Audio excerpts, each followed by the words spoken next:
Hello, everyone. Welcome to another episode of Debatable with your hosts, Nina and Kyle. I'm Kyle. I'm Nina, and today we'll give a much needed update about COVID-19. It's been 500 plus days since the Philippines went into quarantine, and it seems that things are changing, but for us Filipinos who are at home, nothing has really changed since 2020. We're still in quarantine, the government still seems to be corrupt, and nothing seems to be changing. So new variants now are popping up. News about vaccine efficiency is constantly being updated, and new policies are being implemented every day to adjust to this new normal or this new life. So today, we'll talk about updates on the COVID-19 to update the old primer we had. We've done multiple episodes on this in the past, so this is just a refresher as well as an update on things you might not be aware about. And we'll tell you everything you need to know as we go through the second year of the pandemic. In particular, we'll be talking about the new variants that are popping up. Let's start it off with an explanation of what a variant even is, because I was asked the other day, does the presence of a variant necessarily mean that the government has messed up? And the answer is a bit yes, a bit no, because a variant of a virus, it's an expected occurrence, because viruses change constantly through mutation. Basically, what happens is viruses are, DNA. So whenever they replicate, there is a chance that in the replication process, something goes wrong. And when that thing happens, you create a mutation. And that could possibly lead to a variant if you have multiple mutations being stacked on top of each other. So much so that it becomes completely, a new beast altogether. Like it's from the same virus, but it's kind of significantly different for us to treat it as a variant.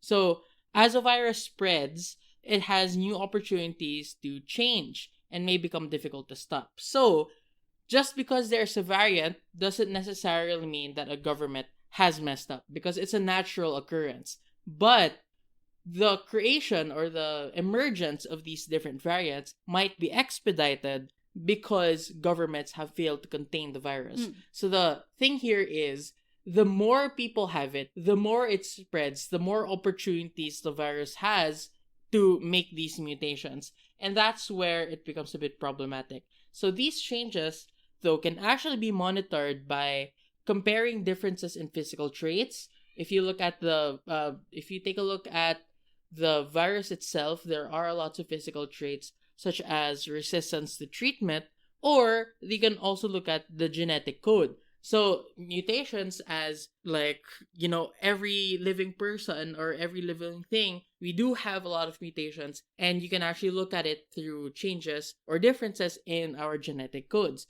So that's how they compare those differences to monitor the development of new variants, by comparing it to something else. And the CDC, or the Center for Disease Control, actually compares it to looking at a tree. If you think of a virus as a tree growing and branching out, each branch of the tree is slightly different from every other branch. So if you compare the branches, you can label them according to the differences. And these small differences or variants have been studied and identified since the beginning of the pandemic.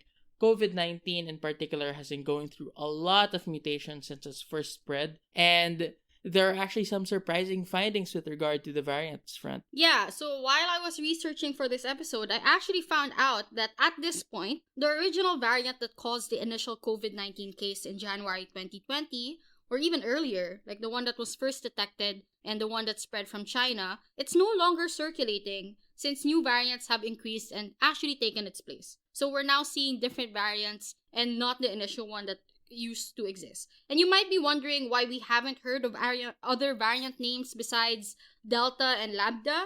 And the reason for that is the fact that scientists monitor all variants, but they only really flag those worthy of note. And they classify those as variants of concern, quote unquote. And the reason that they are of concern is because there might be differences with how they spread, how severe their symptoms are, and how they could be treated. The other variants that are being monitored but are not of concern are just called variants of interest in the meantime. And obviously those can change, right? Delta used to be a variant of interest before they researched on it more and then discovered, oh my gosh, It spreads way faster, and therefore it's now a variant of concern. At the present time, an expert group convened by the WHO has recommended using letters of the Greek alphabet, so alpha, beta, gamma, delta, lambda, which makes it easier for a lot of people to understand. I was surprised because we are already at the delta and the lambda. So the first thing that I thought of was like, where's the alpha and the beta?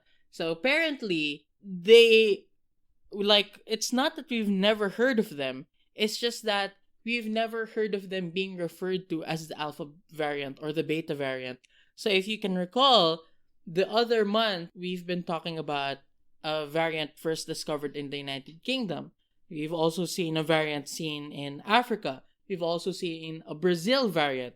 And those three variants, we've already discussed them before, or you might have heard of them before, but you probably know of them as the Brazilian variant, the African variant, rather than what we now know them as the alpha variant, beta variant, and gamma variant. So, to be clear, the alpha variant is the one that we saw from the UK, the beta variant is the one that we saw from South Africa, the gamma variant is the one that was discovered in Brazil, the delta variant was first identified in India, the lambda variant was first identified in Peru. And you might be wondering what makes all of these things different.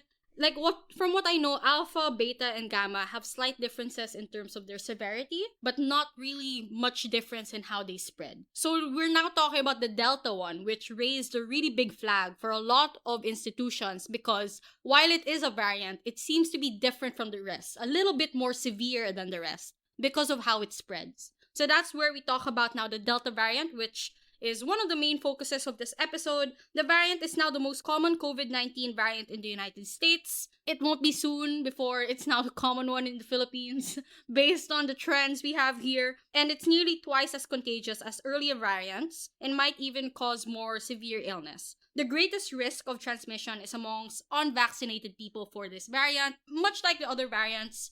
But I think the CDC wanted to really emphasize that unvaccinated people will really suffer the most under this Delta variant. Fully vaccinated people can have breakthrough infections accompanied by symptoms and can also spread the illness to others. So that's the issue now with vaccination in terms of the Delta variant. Because even if you're vaccinated, you can still be a carrier of this variant, much like earlier variants, but the spread is still going to be the same, right? So if we look at earlier variants, if you have a vaccine, the virus gets weaker. But here, it just seems to be in hiding, which is why it raises a really big red flag for a lot of people. So this variant also might reduce the effectiveness of some monoclonal antibodies, which means like these are antibodies that replicate on its own, like in the body, and it also weakens antibodies generated by the COVID-19 vaccine. So even if you have a vaccine and you have antibodies because of that vaccine, the Delta variant can still weaken those, which might in the future require people to get more shots or boosters, as people call them, right? So the Delta variant is still being explored. There's a lot of different things that we can still learn about it, but it is a big concern for many people. Yeah, actually, the CDC has described the Delta variant as more transmissible than even the common cold and influenza and even smallpox, and MERS and SARS and Ebola, and it is as contagious as chickenpox, if I'm not mistaken. It was referred to that in one of their internal documents. So I feel like the thing about the transmissibility angle is that even, as you said, even if you are vaccinated, you can still transmit it, which means that, there is a tendency for people to go like, oh, I'm vaccinated, I'm fully protected now, I will be a bit more carefree and I will use masks less often. You still should use masks. You should still take all these precautions. And on the other hand, you see a lot of people going like, oh, if you're going to be able to get the Delta variant anyway, even if you're vaccinated, why even get vaccinated? And it's a whole thing because it's like you can wear a coat of armor, right? You can wear a lot of bulletproof vests, but it doesn't mean that you're necessarily going to survive a shooting. But it doesn't necessarily mean that there's absolutely no reason why you shouldn't wear a bulletproof vest anymore. Yeah. So if the issue is about vaccination, then there's no reason not to get the vaccine, right? So a lot of authorities, especially in the United States, have still encouraged people to get a vaccine. It's still highly effective in preventing severe disease and death, including against the Delta variant, but it's not 100% effective, and some fully vaccinated people, as I mentioned, will still get infected through what is called breakthrough infections. But as I mentioned, you can still be a carrier, and that's the bad thing. So still wear your mask. I feel like, and from what I know, a lot of countries that have high vaccination rates, they removed the requirement for masks already. But because of the rise of the Delta variant, they rescinded that, and there was like, wear mask again, we're not yet safe. And the Delta variant is the main reason why. Yeah, but still, right, as you said, the vaccine still provides strong protection against illness and death, which means that even if you do get infected, that doesn't mean that it was useless for you to get the vaccine in the first place, right? It's like you might get a cold anyway. You might get the flu even if you have your flu shots. But because you had those shots, it's less likely to cause you any lasting damage. Or it's, like flu used to be such a big deal and like lots of people would die from it. But because of people's flu shots, the effects have been significantly decreased. But what about the Lambda variant? The World Health Organization classifies the Lambda variant as a variant of interest. So it's not a variant of concern yet. It's just, we're interested in it. It was first again identified in Peru last December as laboratory studies showed that it has mutations that resist even vaccine-induced antibodies. So it does resist the vaccine, which is why it's a little bit scary. But we have to flag that this is basically speculation at this point. It's not yet known whether this new variant is more transmissible, and scientists say that the Lambda strain does carry a number of mutations that could potentially lead to increased transmissibility or increased resistance to the antibodies provided by COVID-19 vaccinations or prior exposure to the virus. Researchers actually warn that with Lambda, if you label it as a variant of interest rather than a variant of concern, people might not realize that it is a serious ongoing threat. So it is, at least should be treated like a variant of concern. But the reason why it's still labeled as a variant of interest is because there's not a lot of information available. So it's always a race against time, right? We have to research, but also make sure that people are vaccinated, but also make sure that we're classifying these viruses properly. So I think that what the scientific community calls it does not really matter to the regular person, the lay person, because like if you tell a lay person, did you know that this is did you know that this is a variant of interest and not a variant of concern? They'd be like, okay, but what's the difference? Yeah, fair. But, a lot of anti-vaxxers have been using it's a variant of interest. It's not a red flag yet. You'd be surprised. Like, in the United States, apparently, people don't see the variants as, like reasons to get vaccination or to up their resistance. They just see variants as like inconveniences, like, it's just different but same. We have to adapt to anti-vaxxers by just ignoring them. Just kidding. Yeah, at this point I feel like no matter what you say to anti-vaxxers, they're not gonna believe you. Like, they believe there's microchips or something, or that it's gonna make you magnetic. Yeah, I did hear that. Like, there was a story about a woman and then her daughter died. Her daughter got hit by a car, and then she was like, I blame the vaccination. What? Because the vaccine had some heavy metals that made her more magnetic, so that she attracted the car. What? That's so dumb, but so sad. I mean, like, a child died. A child died. It's sad, but for someone to be that delusional to blame a vaccine, it's kind of just really sad. But anyway, it's pretty cool though. Like, if I would love to live in a world where the anti-vaxxers are correct. Like, I get a vaccine and then there's a microchip in it, and then I pull out the microchip, and then you can reverse engineer and you can become like this tech mogul or something. Or there are heavy metals in it, and then you can control magnetism, and then you're Magneto now. I would love to live in a world, like, even supposing that the anti-vaxxers were correct. Yeah, give me that vaccine. Give me that powers of magnetism. Yeah, but I guess we'll talk about multiple issues that come with the new variants. I feel like we've discussed a lot of these in the past, but nuancing, it makes sense to talk about these issues again, especially since a lot has changed since the first time we talked about COVID, which was what, like 2020? Like, I'm talking about it like it's so far away, but it's just last year, but it feels like a lifetime ago. And I guess the first issue here is to talk about the vaccine race. Right, so this is new because the first time we talked about COVID, like vaccines were not in sight at all, right? But now they exist, and scientists around the world are working faster than ever before to develop and produce vaccines that can stop the spread of COVID-19, or at least minimize its damage overall, because we can't really stop a virus on its tracks, but we can slow it down until we develop like new technology and new medicine in order to adapt to it. And since the emergence of this novel coronavirus in 2019 of December, 20 vaccines actually have started to be rolled out in countries worldwide. So it's not just the ones we mentioned before. I forgot how many we mentioned, like 5 or 6, but there's now over 20. And the reason why it's so important to get any kind of vaccine, it doesn't need to be the first 5 that were introduced to the world, but even the ones that are currently in development, is because all vaccines are good vaccines, right? And obviously they go through a lot of rigorous testing. And the reason why we need vaccines, as mentioned before in previous episodes, and as you've heard probably a lot of times in the news as well as in debates, is to achieve herd immunity, also known as population immunity. And it's an indirect protection from an infectious disease that happens when a population is immune either through vaccination or immunity developed through previous infection. So once you've been infected by COVID, you have a lower chance of getting COVID again, right? But given the new strains, you still can get COVID again, which is why those who have gotten it before are still advised to be careful. But that's another issue altogether.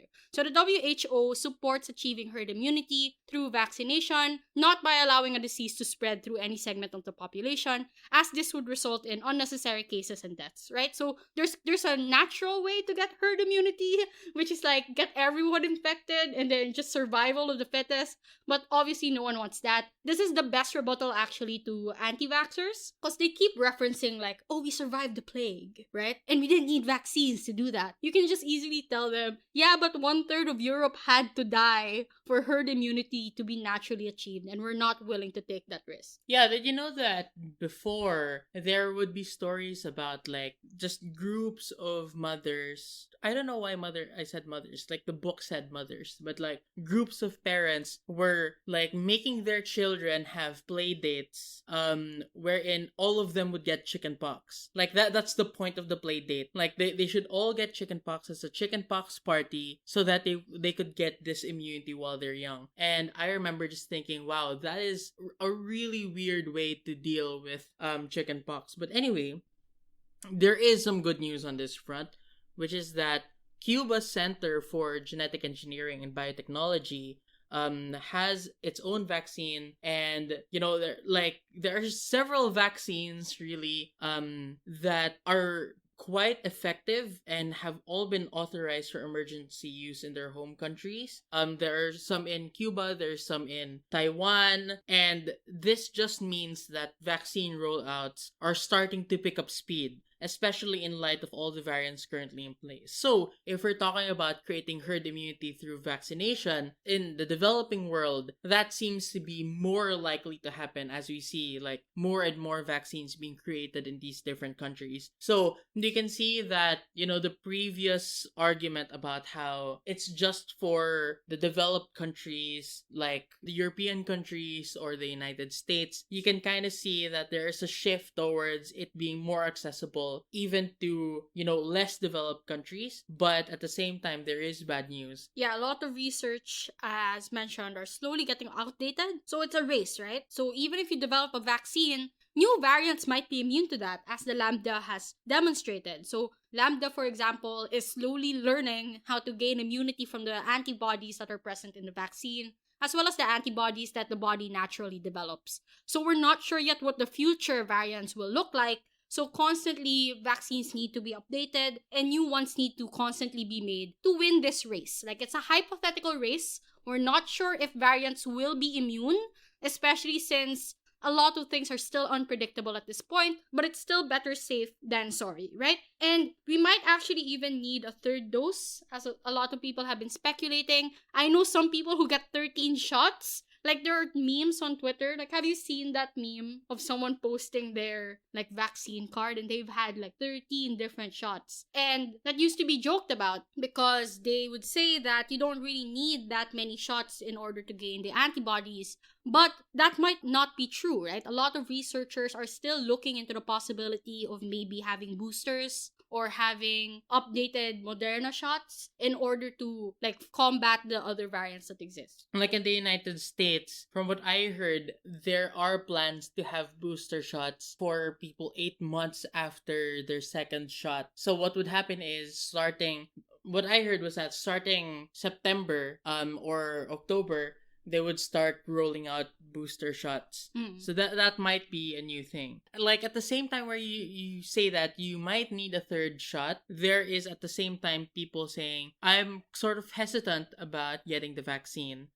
So there is still a concurrent problem with vaccine hesitancy, and will the vaccines even be used? We discussed this in a completely different episode, but the summary here is that you have misinformation, you have fear, you have general ignorance that caused a lot of people to shun the idea of using vaccines, which puts themselves and those around them in danger. And we have seen a lot of different debates about this. So let's discuss some of them. The first one would probably be about whether or not people who breach the health protocols, the lockdown requirements, while unknowingly infectious, should they be held liable for manslaughter and resulting deaths? And this is a bit, well, I wouldn't say tricky, but there are lots of different terminologies here that might be different from place to place. So the main one is manslaughter.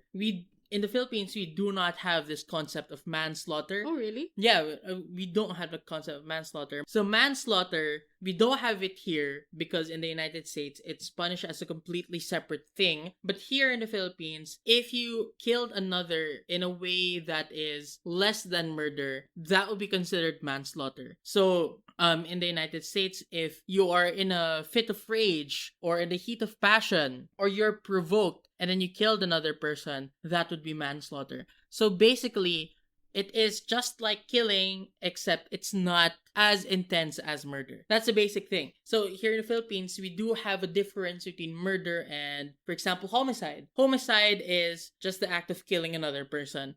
In order for it to become murder, you need to have some circumstances, which we call qualifying circumstances, that make it more intense, that would make it into murder. So for example, if you use poison, if you evidently planned it out before you carried out the killing, those kinds of things. If you use the pandemic as a way of carrying out the crime, that could be considered murder. Like we were talking about in class how because of the pandemic there might be more murders. What? Not because like more people become murderers, but because there are new circumstances that would make things that would ordinarily just be homicide or manslaughter and turn them into murders. So one of the ways to turn homicide into murder is to take advantage of a calamity or a state of emergency, right? So that's what we were talking about in class actually. Like, if you kill someone during the pandemic, is that automatically a murder? So it's an interesting question, right? But that's not really the debate. You went on a really long tangent there, but I'll keep it in because it's still informative. So I guess the debate now, like going back to the motion, is about something that is unplanned and unintentional, which is if you accidentally infect someone with COVID because you chose not to be vaccinated and, for example, you didn't wear a mask and you're asymptomatic and you become a carrier and then someone gets infected and dies, it's whether or not we should consider that manslaughter. What's your personal take on it? Well, I mean, just from again, not legal advice, I'm not a lawyer, but like from where I stand, I do sort of see that it could be manslaughter. Like, you didn't plan it, you didn't intend it, but you certainly did do something that caused the death of another, whether that was voluntary or involuntary. That's the reason why it could be manslaughter. But again, that manslaughter talaga is such a confusing concept because we don't have it here. So for me, the closest thing that you have here in the Philippines is homicide. But even with homicide, there has to be some degree of planning. You did have to, well, you didn't plan it as in like planned it out, like you wrote on a piece of paper the details of what you're gonna do. But there is some degree of intent, like you intended to do something, you intended to hurt someone. It just so happens that it resulted in a killing, so that's homicide. But here, we still do have this concept called criminal negligence, which is, again, not legal advice, but you do have this concept of criminal negligence where if you knew that you should have exercised a certain degree of care and then you failed to do that and it resulted in someone dying or someone getting hurt, you could be liable for that on a criminal level. So for me, like legally speaking, there is a way to make this motion happen in reality even without this motion, right? So like you don't have to say this is a new policy. You can say this is just an extension of policy that we already have. Interesting. For me, though, it's difficult to crack down on who exactly is the cause. Like, if you're all in the same party, right, and you are a carrier, and then someone gets infected and dies, like, how are we so sure it's you that caused it? Yeah, that's a problem. Can they trace that? Like, I'm not sure the science behind it. Like, I'm pretty sure you can't trace specifically who transmitted to you, right? Once it's in your system. Yeah,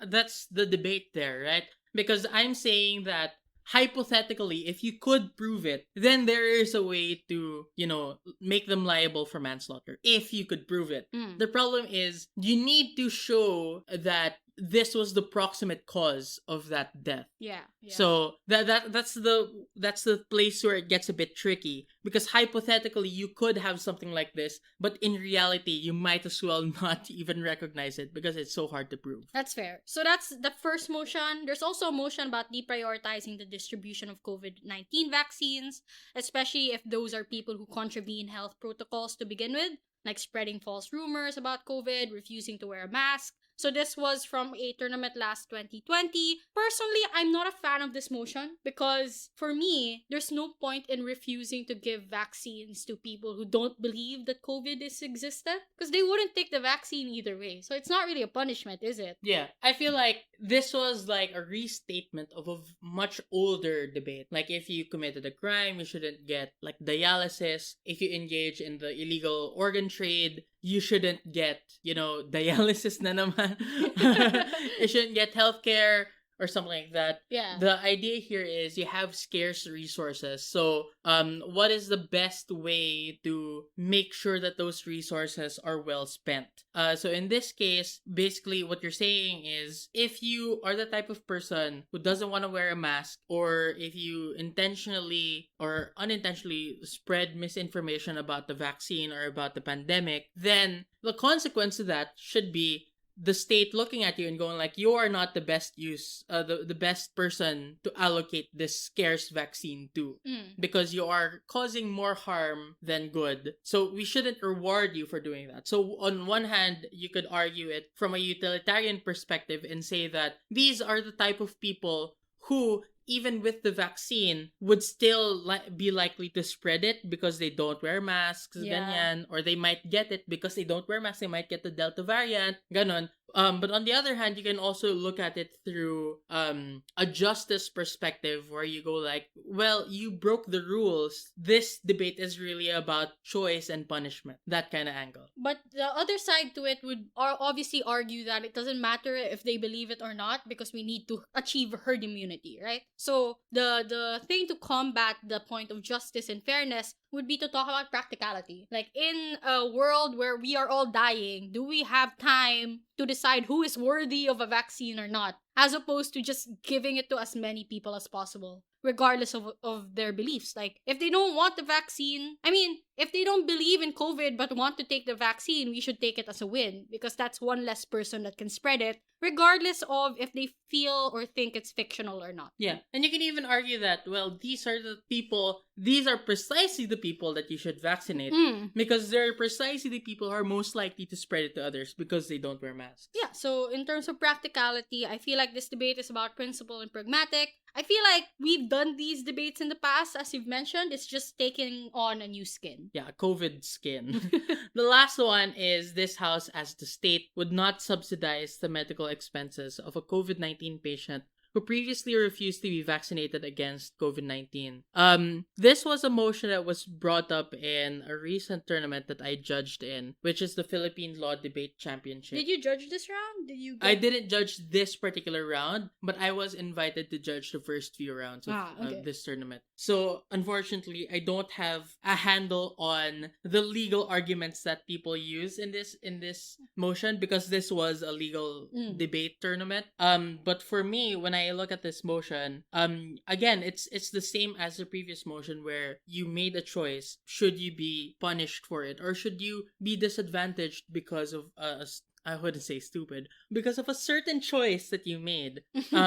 So for me, like, it's the same issues basically. It's the same idea of, is this the best use of the medical resources that we have? Because you did have the opportunity not to put yourself into this situation, but you said, I don't believe in that opportunity. I don't believe in this vaccine. Or you go like, I believe in this vaccine, but I don't believe in this particular vaccine. I'm just going to wait for another one. So there have been cases actually where people could have gotten vaccinated, but they didn't like the brand of the vaccine. And that's why they eventually died. Oh, damn. Yeah. So where did that happen? Is it a local issue? Or? It is a local issue. Oof. Yeah. It's someone that yeah. Oh no. But okay, anyway, sorry. yeah, so that's one of the things that you want to discourage with this motion, that, we want to help you. It's just that we have to actively discourage you from making certain decisions as well. That I feel like it's fair, right? I mean, like, my sentiments are similar to the previous motion. Obviously, this is also a debate about principle versus practicality. This one just looks at medical expenses in general, not just related to... I feel like it's not just about the vaccine, it's also about what happens after you get that vaccine, or after you don't get that vaccine in particular. I guess besides vaccine hesitancy, there's also an issue about vaccine availability. So, in the Philippines, personally, I used to think that our main issue used to be vaccine hesitancy, right? We've made an entire episode about this. We looked at the statistics of, like, the surveys and what people thought, but I feel like that has changed. A lot of people now want to get the vaccines. It's just that it's not available to them. And you see people flocking to vaccination sites in hopes of getting a dose, even if it's just the first dose, because they're that desperate. And last August 4 or 5, I'm not sure, but it was a few days or the day before we went into quarantine again, that there was a mall somewhere in Manila that was having a vaccination site set up, and people flocked to it like in the middle of the night because news got spread around that, people are giving vaccines here, hurry up and get your shots before it's too late. And the police force said that usually like 1,000 to 2,000 people would show up, but on that particular day, almost 10,000 people were there, right? Or like at first it was 3,000, which was already over capacity, until it reached 10,000. And they had to like cancel the vaccination in that mall because the crowd was just too big and it might have made things worse. Yeah, so the question here is it still fair to place restrictions on people when government themselves are not able to provide the vaccines needed for them to gain access to these resources? That's the first thing. Another thing is, if you're going to impose like a community quarantine, should you do this and at the same time prevent people from getting vaccinated as well? Yeah, it's kind of dumb. Yeah, so like because like I get it, but if I'm not mistaken, that case happened because the rumor went out that if you are not vaccinated, you're not allowed to leave your house anymore. Yeah, so that was like a Duterte statement. Like, I feel like Duterte implied it. Well, Harry Roque says Duterte implied it. I don't know who's telling the truth anymore.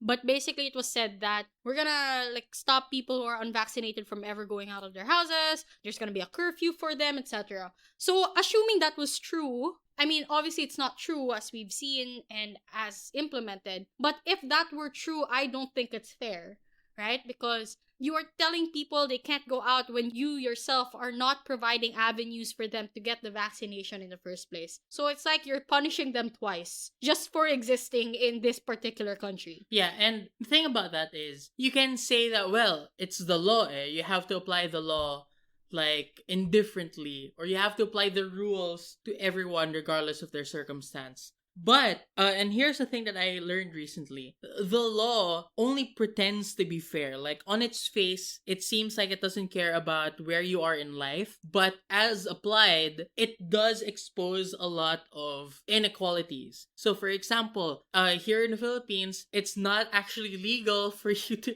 like, there was a point in time in the Philippines where it was illegal for you to be homeless. What? Yeah, so you go like, well, the law is completely fair because it applies to both rich and the poor. So the law punishes the rich and the poor alike for being homeless.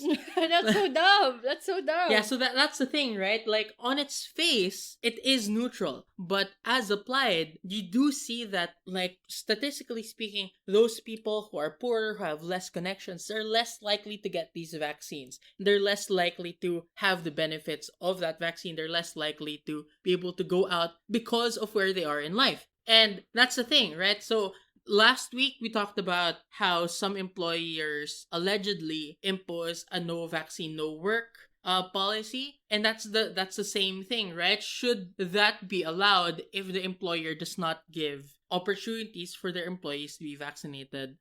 Those kinds of things. So I feel like there's multiple issues that can be discussed here, but it's basically about fairness, it's basically about accountability, and it's about who should bear the brunt of the new quarantine, of the new lockdown, of the vaccines, and whether or not people get them. And I don't think the people should be responsible for trying to procure their own vaccines at this point, especially since the reason why we're still in this mess is because of multiple government failures and missteps. For example, when we get locked down, which is our next issue, because from what I know, and since the pandemic started, it seems that we always do lockdowns a little bit too late, and we never seem to learn our lesson. Especially with new strains popping up and popping into our country, there are even now literal memes that say we will only close the doors once the robbers get into our house and stuff, because that seems to be what the government is doing. Like, they haven't locked down when the UK variant was a thing, they didn't lock down when the Indian variant was a thing, and now we have Lambda variant from Peru, and we discovered our first case a few days ago, and that's the only time when the government considered locking down, that it's already inside,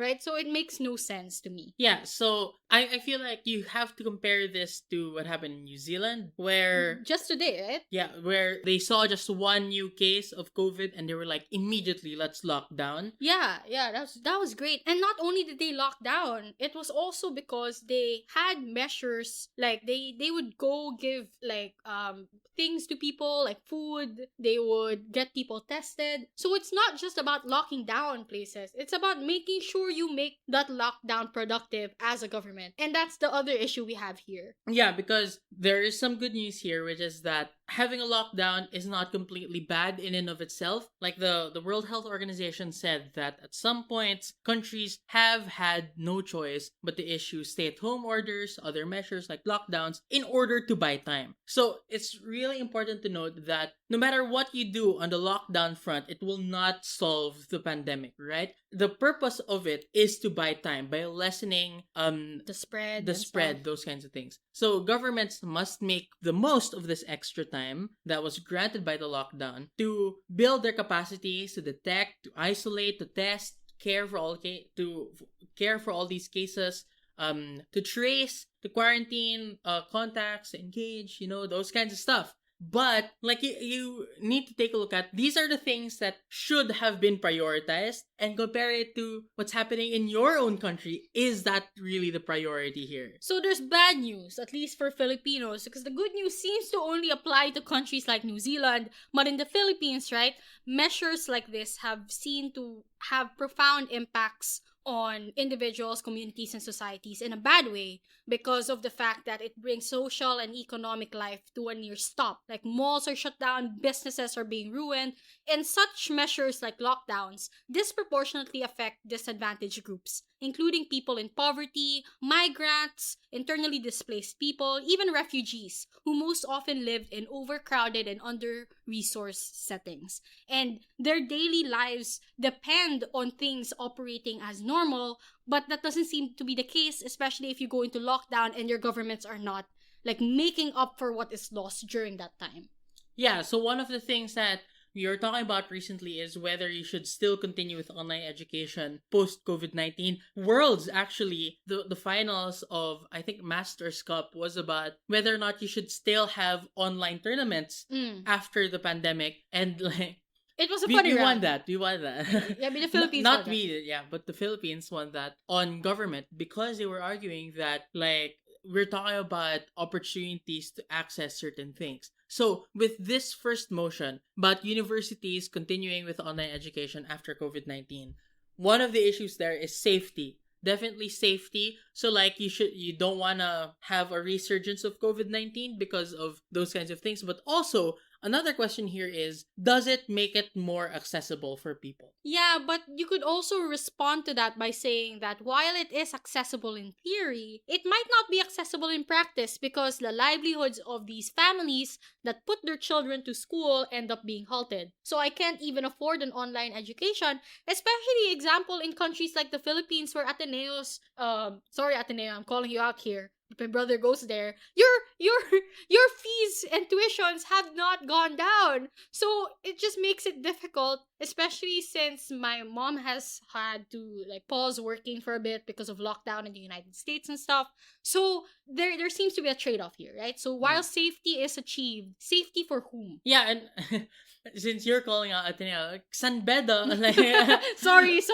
when the pandemic started, not only did tuition not go down, it actually increased. Like what? Like what were they paying for? I have no clue. But anyway, yeah, so that's the thing. Like, and we have to nuance it to lockdowns. If we're viewing this as like a huge system where all of these measures try to complement each other, so it's not just online learning per se, it's not just lockdowns per se, they're all connected, right? So you should take a look at how it is boosted by a lockdown or how it's affected or not affected by a lockdown. So there are lots of like overlaps here that you need to take a look at. Another thing that we can look at is a motion from last year's VIT-DT round robin, which is this house supports the US federal or state government's reopening of their economies. Yeah, this is obviously like when you see it now, it doesn't seem to be balanced, right? But at the time, it was balanced because there was a lull. Well, not really a lull. What do you call like the downturn of COVID cases in the United States? Like they were done with their first wave by the time this tournament happened. So it was a question now of it seems relatively safer. Do we like regenerate again income for people? Do we open up the economy again? And at that point in time, it made sense, right? And it's a constant debate here in the Philippines as well because we seem to be going back and forth between lockdowns and opening malls and closing malls and allowing small businesses to thrive, etc. And it seems to be always related to the context. For example, in the Philippines, this motion might not be applicable to Manila, but in a lot of different provinces, it might be because their cases are not that high, but the risk always exists because of the fact that flights come in and out from Manila, which is like, I don't know, like a center for all these new variants. Yeah, but on the other hand, again, you have places like New Zealand, which they're just 100% going like, okay, lockdown time, and no one there is going like, yeah, but we have to balance health and the economy. Because, and I read the hot take on Twitter, which I don't really think is a hot take because I really like it actually. They said the reason why it was so easy for them to go into a lockdown and not really care about this trade-off is because they recognize that it's a false dichotomy. It's a false choice, basically, where you shouldn't have to choose between the economy and health because those things are actually the same thing. Like, it is only through a healthy population that you can get a good economy. That's fair. I feel like the New Zealand case might be an outlier. Like, it's what everyone strives to be, right? It's literally COVID goals. COVID goals. But we can't achieve that. I feel like at this point, sadly, as Filipinos, we just kind of have to wait and see, right? The best we can do is keep ourselves updated. I've kept myself updated through researching for this episode. Kyle's with me on this with researching as well. And hopefully by listening to this episode, you've learned a lot. We are not expecting you, for example, to go against the government or do something, right? Don't go against the government. Yeah, we're not Don't allowed. break laws. we're not encouraging anything, but we want you to keep yourself updated. We want you to reconsider whether or not you want to get a vaccine if you're hesitant about it. We really, really encourage you to get one, especially with new variants coming out. Be safe, wear your mask. A lot of people are saying double your mask. I'm not a fan of the face shields, but follow the law. There might be benefits to it. I'm not sure, but but don't use the air purifier stuff. Like it doesn't work. You have you heard that news? Nope. Like there's like air purifier necklaces that people are recommended to wear. Like taxi drivers are being told to wear it. But anyway, that's another issue for another time. So hopefully this episode was insightful. I hope it was a good update to the last time we did this episode. And that's it. We'll see you in the next one. Bye. Bye.